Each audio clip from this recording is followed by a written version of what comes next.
With more than 23,000 COVID-19 cases confirmed and 481 deaths, over 65% of cases and also 70% of deaths have been reported in the Western Cape. 12,000 people have already recovered. Adrian Puren from the National Institute for Communicable Diseases joins us now for more. Before we get onto those figures, let's talk about the effective reproductive number and what it means in this scenario. Yes, so Jane, I know it could be a controversial area, but it's a really important area that I think the viewers should be familiar with. I'm sure we've heard about the reproductive number from Salim Karim, and he mentioned that as we proceeded through the lockdown, we need to reduce the number of infections. So just to reiterate, the reproductive number is the number of infections acquired from one infected individual. So in the absence of interventions, we know that that is about 2 to 3 individuals that become infected from one infected individual. We have certainly seen a decline in the reproductive number, and it's probably, I've seen some figures about 1.2.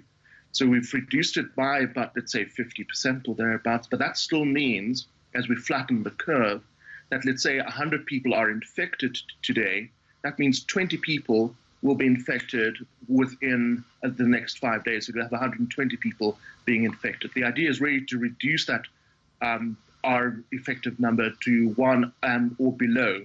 It just means that the rates of transmission below 1 still occur, the transmissions occur, but at least they are below. So it's really key that when we look at the removal of restrictions, what the implications will be with regard to that R number. We've already noted that there's a risk mitigation strategy around that. So we're looking at particular districts or sub-districts or areas and looking at the R or effective R in SE as to whether or not they will remain at that particular level or revert back to level 4. So there's certainly these areas have been identified, and every 2 weeks there will be an assessment as to what is actually happening around that reproductive number or effective reproductive. So obviously an important number, and that will be taken into account when we hear about, I assume, the lockdown and how it's going to play out, lockdown level 3. Important changes underway in this time. Schools, what we're seeing in the taxi transport industry?